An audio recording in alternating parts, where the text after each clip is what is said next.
Ola, chámome Paula Rojas Domínguez, de cuarto B, e veño a presentar os meus primeiros libros en galego.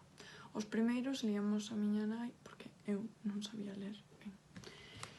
O primeiro foi Paréceme unha rosa, de Rosalía de Castro, que ten unhas ilustracións moi bonitas, uns poemas moi curtos e fáciles de entender para os nenos.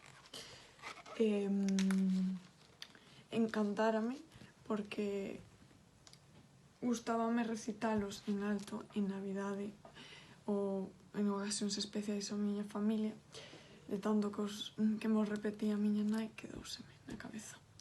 Logo tiven este, de Mamá Cabra, Ola, ola, que conta unha aventura da súa nai cos profesións dos seus fillos.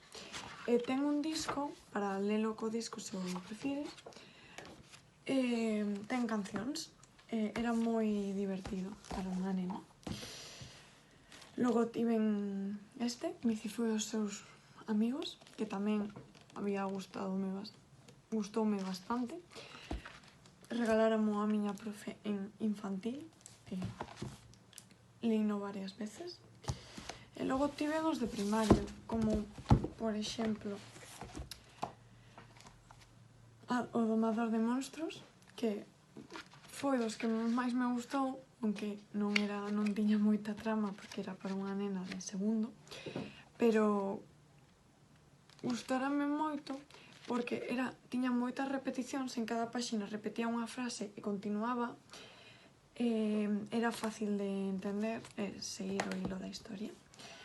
Logo tiven este, Vou vos papar, que tamén estivo bastante entretido. En cambio, logo tiven libros que non me gustaron moito, como, por exemplo, Un mago por casualidade, que non me enganchou a historia. Lino porque tiña que lelo para o colexio. Tamén tiven este, Historia dun home lagarto, que tampouco gustoume moito porque nesa época non o entendín ben. Logo o relín e gustoume máis. Tuve varios máis, pero tamén gustaronme moito. Gracias por escoitarme e espero que haya servido. Grazas e adeus.